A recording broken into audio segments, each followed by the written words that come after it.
Hello, student, and welcome to online lecture on power electronics. And in today's lecture, we discussing the need and classification of power semiconductor devices.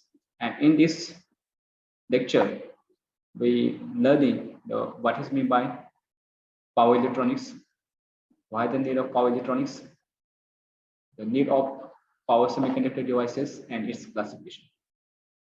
So in this first slide, we defining the what is meant by the power electronics. So power electronics is defined as the use of electronic devices or electronic circuit to control. That is, basic function is to control and convert electrical power in between the source and the load. No doubt this power may be a milliwatt, that means the small power, or maybe a high power in the form of kilowatt or the megawatt. So in this, in between the input source and load, so this source may be a AC voltage, maybe DC voltage, unregulated power supply, and load may be your fan, home appliances, laptop, mobile, or maybe any industrial or medical equipment. And in between this, we perform some functions, that is the convert and control. That is nothing but the power electronics. So now, what is the ultimate goal of the power electronics? So to perform these functions, the first goal of the power electronics is that to make efficient conversion. That is first goal. That is efficient conversion, conditioning or processing and control of the electrical power using the solid state semiconductor devices in between the source and load. And why you're doing this all the process? Because today we using the power which available from the sources like the fossil fuels or burning of the coal. That is, we using the traditional energy sources. And now we're going the utilization of the power which is available from the renewable energy sources like solar cell, maybe wind energy, or maybe some battery, or maybe from the fuel cell. So at that time, the renewable energy sources provide energy in the another format, and our devices are required energy in the other format. So it is very necessary to make the process, that is conversion of the process, and this conversion process should be very efficient. And for that purpose, whatever you are using the devices, they should be have the following requirement. That is, they should be have very high efficient, easily available, high reliability, small size, low cost, and low weight. Along with these characteristics, the devices we're using in the power electronics, they should be have on a high switching speed. So these are the characteristics required in the power electronics.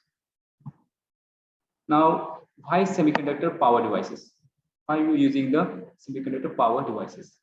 So we know that the semiconductor devices provides the following characteristics, which are the first, large breakdown voltage. That means they can handle the maximum reverse voltage. If you apply the AC voltage to diode or any other devices, so it cannot be damaged or the reverse voltage. So that is the one characteristic. Again, low on state voltage and resistance.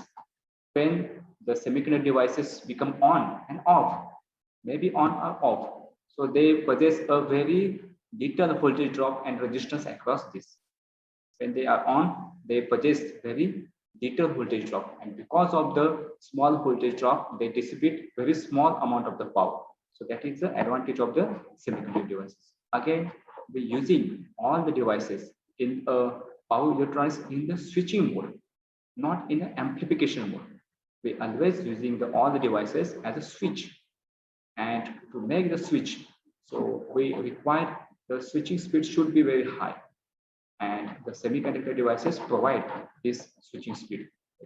That is, they make very fast on. Again, last one is the last power dissipation capability. That means they should be able to handle the power handling capacity. They should be able to handle the power in the megawatt or maybe a kilowatt. And right now, the devices like the power diodes, power transistors, or the IGBT, they are very efficiently handling the such high power. So that is why the today's in power electronics we're using the semiconductor devices. Now this is the basic principle in power electronics. We again looking the what is the basic principle, but we're using the all the US semiconductor devices in the switch mode application, not in the amplification or the other state. They always using in the switch mode application. And what is mean by switch? There I have shown switch. So switch is nothing but switch simply on and off. So this condition, what you are looking, so this is the off, and current I is equal to at this condition is the 0. And whatever may be voltage at this point, we apply voltage we occurring at here. And this is a condition is the off switch. So this is the off switch condition. And in this condition, I is equal to 0. And because I is equal to 0, the power dissipation is nothing but the simple product of the I into. So I is equal to 0. So that means the power again the dissipation is equal to 0. And again, if you take the switch is on conditions. So if you take the switch is the on condition, this is the conditions. This is on condition. In this case, the voltage at this point is equal to 0. So voltage equal to 0. And current is flowing from this which is a maximum. Again, the power at this condition is nothing but the product of the V into I. And again, it is become the 0. So ultimately, when we are using the switch in semiconductor, it handles very efficient power in this state.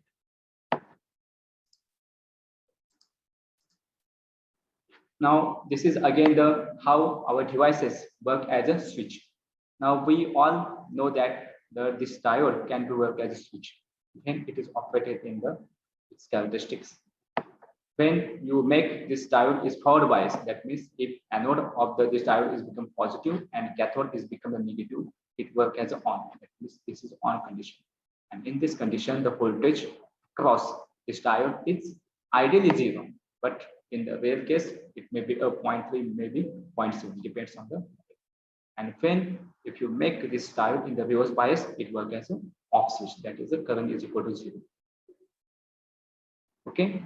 Again, with transistor, we can be used as a switch in the power electronics, not only the BJT, MOSFET, or the IGBT. And this is a characteristics we all know that the transistor have the 3 regions. One is a active region, that is middle region. Next one is a saturation region at this point, and last one is a cutoff region. And when we use this BJT or transistor in the saturation region and cutoff region, so this device again works as a switch. So the actual requirements of the switch is very important in the power semiconductors or power electronics, and these 2 devices and other devices provides these situations. Again, the basic operations and process which we are doing in the power electronics, that is the these all 4 processes.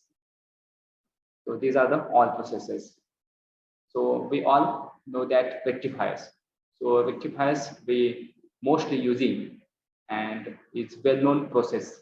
So in this process, what we are doing, we're taking the AC voltage, which is easily available at our home, and we're converting this AC into the DC, because most of our devices require the DC voltage. It may be your FM, it may be your laptop, it may be your mobile. So at these conditions, we require the DC.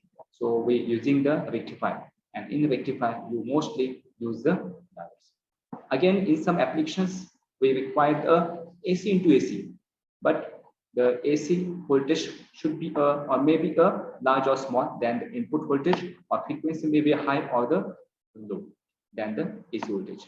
So at these conditions, the AC to AC converters are required. So again, next application, that is chopper. So it again provide the DC into DC, but in these conditions, some applications require the various voltage, DC voltage. Suppose if you take your computer, and in computer sometimes require the inside of the computer, the The motherboard require the 12 volt. Sometimes the CMOS, the board is require the 5 volt, or other applications require the 1.5 volt. So in this condition, so we require to convert the DC into again the DC voltage. So this is the performed by using the chopper functions. And again, this is the inverter DC to AC voltage. Again, this is a well-known applications. When the light is off, that time we use the DC battery voltage, which is available in the battery, to our home appliances. That means maybe a fan, maybe TV, and other applications. So these are the basics process we perform in the power electronics. Now look at the simple application of the DC to DC converter and how power electronics is used to improve the performance efficiency of our devices. Suppose we have a 100 volt DC voltage and we require 50 volt DC in some applications, or maybe a 20 volt DC voltage in other applications, but we have taken the 50 volt DC voltage. So how we achieve this 50 volt DC voltage?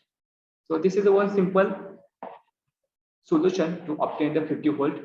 We use here the same resistance which available at here. Suppose 5 ohm resistance, and again if you use 5 ohm resistance here, so because of the same resistance, the voltage is equally dropped across this resistance and this resistance, because current flowing from this is the same, and so 10 ampere is going from this and this resistance, so we get the 10 into P, that is 50 volt. Again at this point we get the 50 voltage drop. So this power, whatever maybe we apply, suppose we apply the power is nothing but the 1000 watt. So out of the 1000 watt, the 500 watt is available at here and 500 watt is available at here. But actual power using only the out of the 1000 power watt is only the 500, and out of this 1000 watt, the 500 watt is losing. We are not making use of this power. So this is a wastage or loss of the power. So this is our drawback of our system. And to make the solutions with the help of the switching device or the power processing, so we're using the switch, single pole, double throw. So here is the switch, and this making the on. When this switch on the one position, so current is flowing from device and we're getting the power. And when this switch at this point, second, so that time this device is the off. The current flowing from this device is the off. That means we use the switch to save the power. Only the 50, whatever may be the voltage or whatever may be power is only sending on here, and whatever may be the power we wasting in the resistance. So by using the switch, we are solving that problems. So this is the best solution to use more efficient power. So which are available? Which are the circuit elements available in the circuit designs?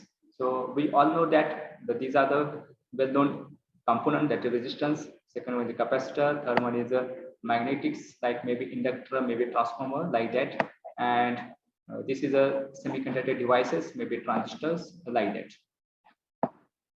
So again, we all know that this magnetic component we are not mostly using in the electronic circuit because they consume more place in the board. Again, the design of the magnetic circuit is somewhat complicated, but if the solution is very important, जर तुम्हाला जर ह्याची खरंच गरज असेल तर आपण काही कंडिशन मध्ये हा मॅग्नेटिक कॉम्पोनंट तुमचे इंडक्टर्स किंवा ट्रान्सफॉर्मर असतात ते आपण वापरू शकतो, परंतु हे जो कॉम्पोनंट आहे मॅक्झिमम आपण काय करतो अवॉइड करण्याचा प्रयत्न करत असतो. नेक्स्ट जो आहे तो कॅपॅसिटर, हा सुद्धा आपण काय करतो सर्किट्स मध्ये यूज करतोच, कारण हा एनर्जी स्टोअर करण्याचं काम करतो. नेक्स्ट कॉम्पोनंट आहे रेजिस्टन्स. रेजिस्टन्सचा जो ड्रॉबॅक आहे तो मी पाठमागच्या वेळी सांगितलेला आहे की in this condition it dissipate the more power. So in power electronics, we also again trying to avoid this component. And semiconductor devices like maybe a transistor, maybe a MOSFET, maybe diode, whatever may be, we're using as in the switch applications. Now next one is a classification of the power electronic devices. So this first classification, it depends on the terminal. How many terminals are available for that device?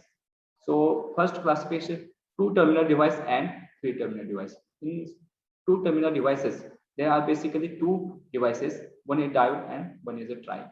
So diode is all we know that it has the two terminals. One is anode and cathode. Similarly, the diode, there is another component that is diode. It also have the two components, that is A1 and A2. Now next, three terminal devices. We also well known that the transistor, which have the three terminals. One is the emitter, base, and collector.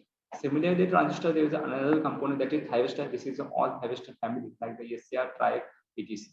So it also have the three components in the thyristor or SCR. It have the three components: one is anode, gate, and cathode.